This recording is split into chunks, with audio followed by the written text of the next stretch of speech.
Thank you, Danny. So as I mentioned earlier, the Torah portion, which is Toldot, begins with a very well-known story of the birth of the twins. If you'd like to follow along, I'm going to start off with a little bit of Torah study and then take it in another direction. But if you'd like to follow along, if you have a Chumash nearby, and it's not necessary in order to follow along here, but if you have one, feel free to open up to Genesis chapter 25. And I'm particularly interested in the section beginning with verse 27. So if you have an Eitz Chaim, it's on page 147. But if not, and you would still like to follow along, it's Genesis chapter 25, 27. Now remember that Rebecca, like Sarah before her, and like Rachel after her, was unable to conceive a child. And but finally, God responded to her plea. She became pregnant with twins, and the Torah tells us, "Vayitrotzetzu habanim bekirba." The children struggled in her womb. Now, according to the Torah, it is actually clear from this Torah portion and from the next one that from Vayetze that Jacob was an exceedingly patient person.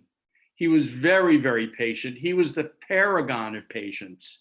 But according to the rabbis in the Midrash, he didn't start off that way, because Vayitrotzetzu habanim bekirba, translated as the children struggled in her womb. Vayitrotzetzu, they struggled in her womb. So Rebecca had a very difficult, painful pregnancy.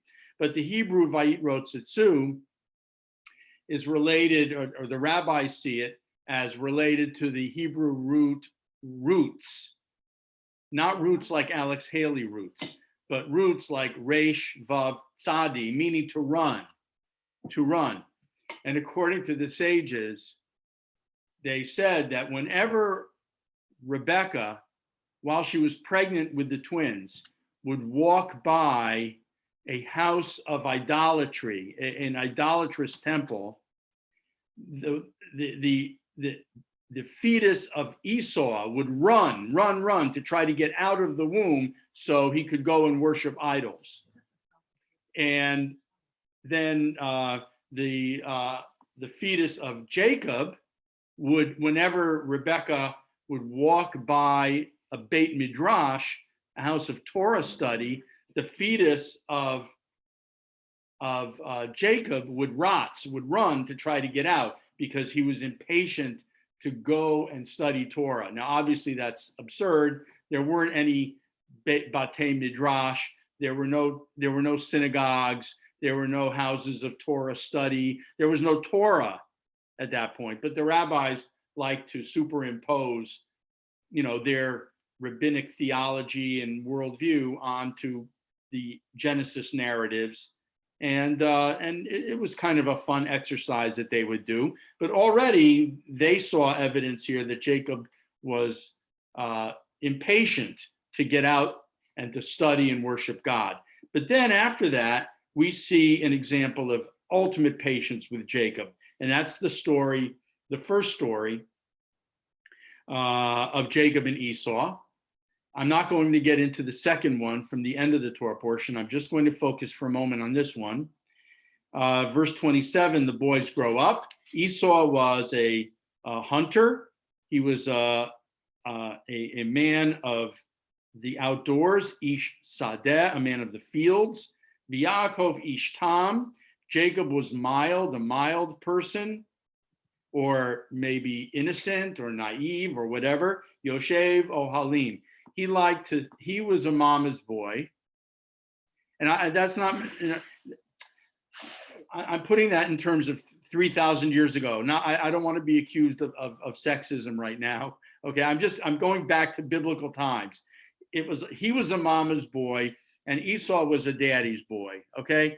In the sense that that Esau was favored by Isaac and Jacob was favored by Rebekah.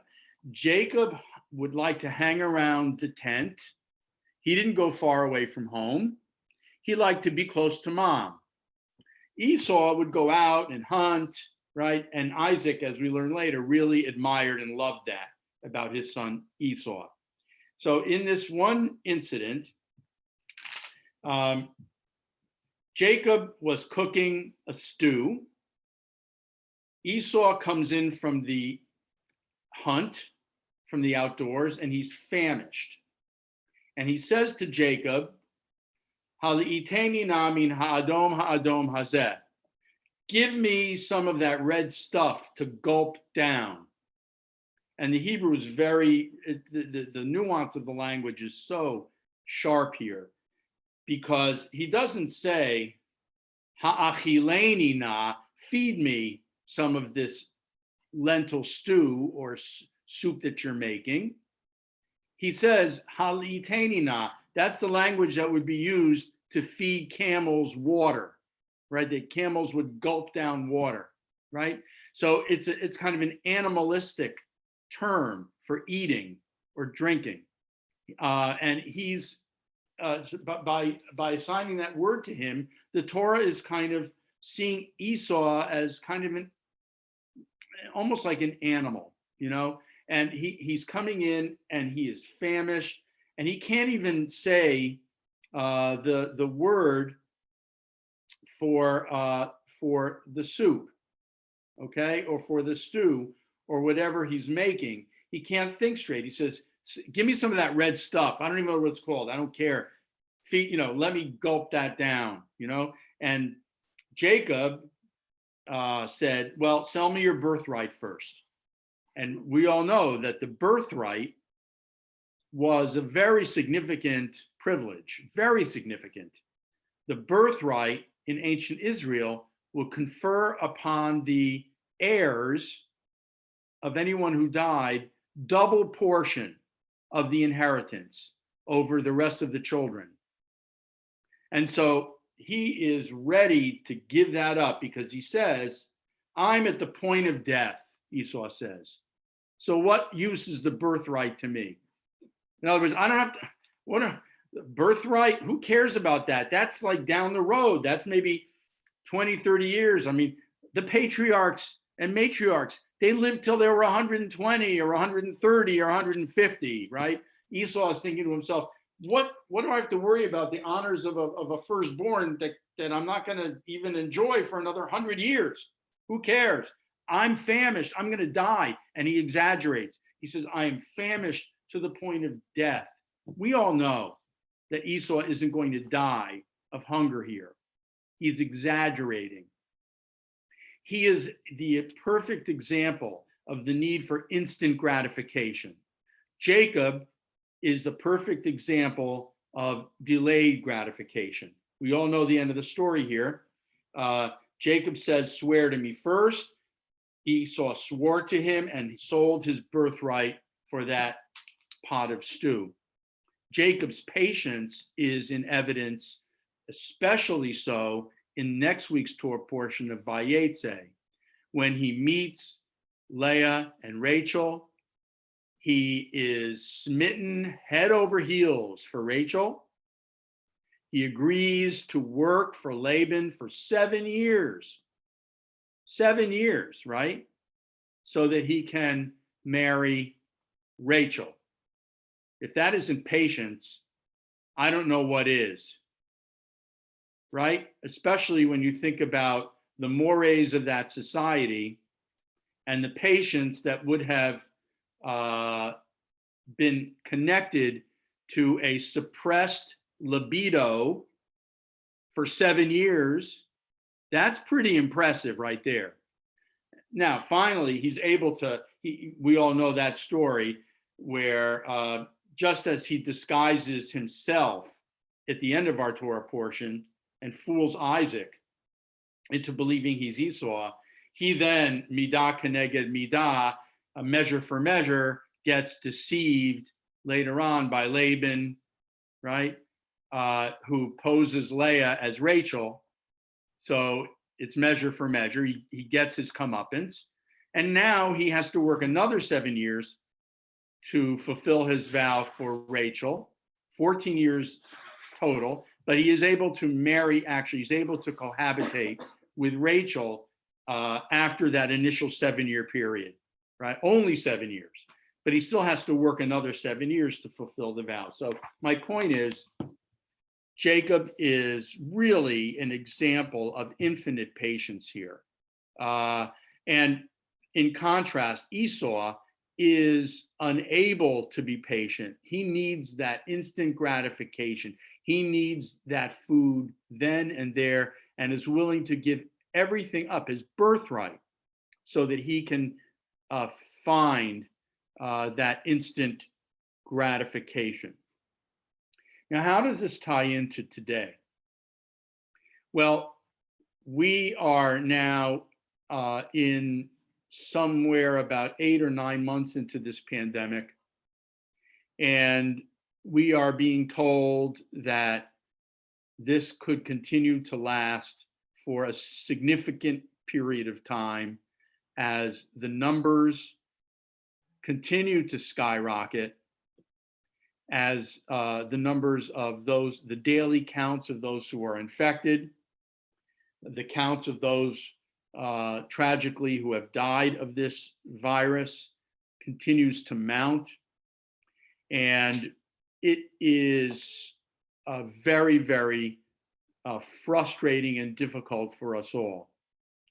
This coming week, we celebrate the quintessential American holiday, Thanksgiving, which is, and I'm sure that all of us agree, one of our favorite holidays, and such a special holiday that we celebrate not only as Americans, but also as American Jews, to celebrate this holiday and the blessings of being able to live freely as Jews in our country. There's so much to celebrate during Thanksgiving. And at the same time, I would imagine that most of us, if not all of us on this call, the only way we'll be connecting with our outside families will be via Zoom or telephone or the use of technology. We won't be able to be with each other in physical proximity. And that is frustrating and difficult.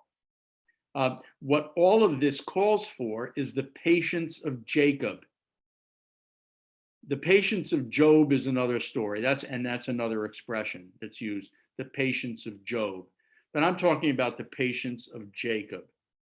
To be able to stave off that need for instant gratification, to be able to understand that we need to wait patiently for what we really want, and that we need to be careful.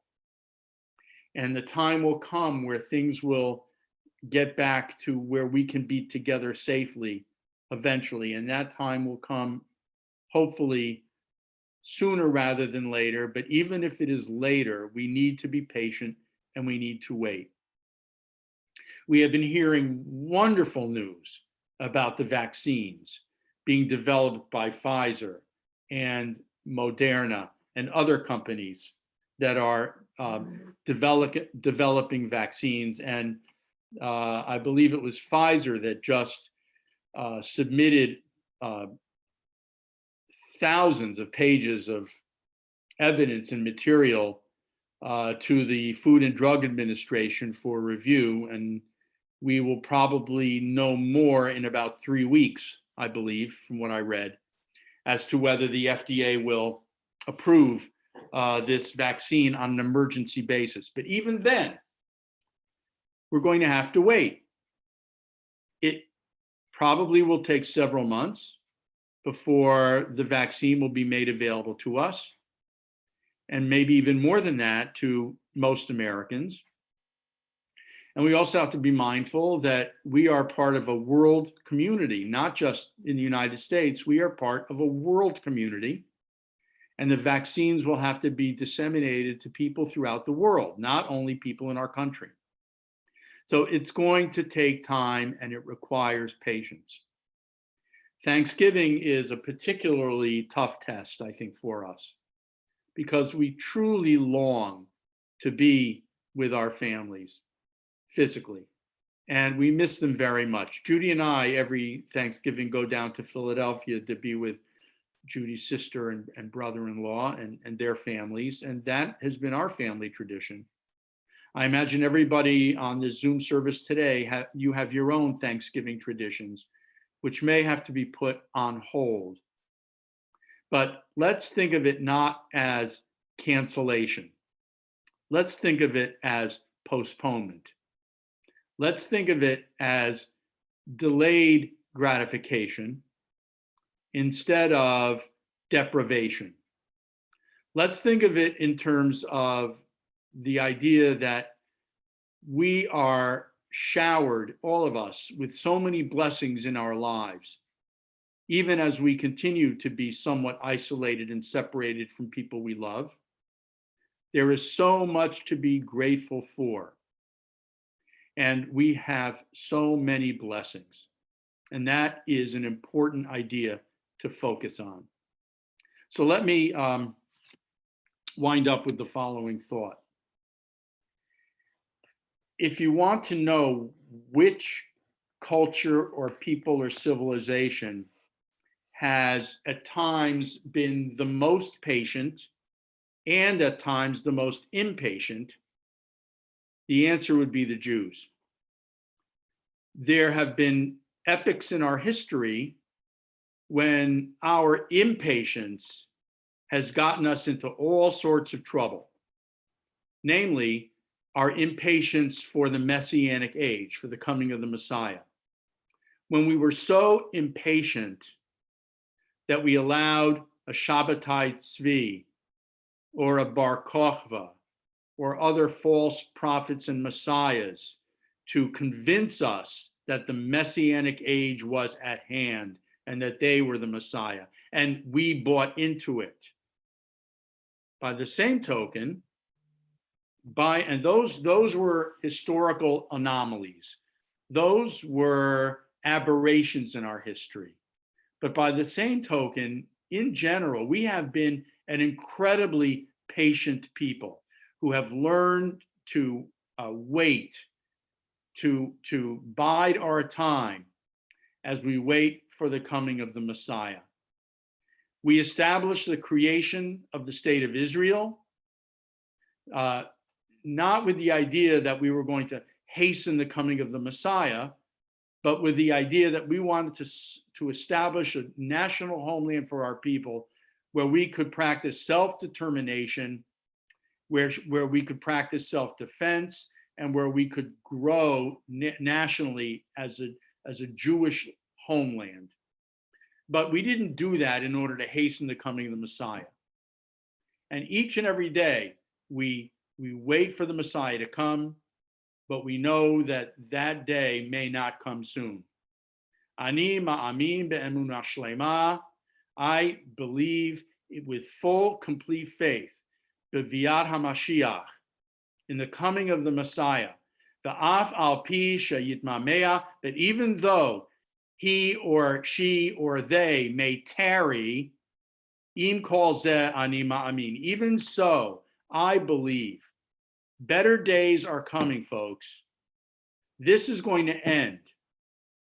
But instead of living in the future and focusing only on the promise of a better day and the light at the end of the tunnel, let's use this upcoming Thanksgiving holiday to focus on the now, on the present, on our ability each and every day to be aware of, to focus on, and to be grateful for the many blessings and gifts that God continues to shower upon us each and every day. Thank you and Shabbat Shalom to all of you. And happy and healthy, I underline healthy Thanksgiving. Amen. And now,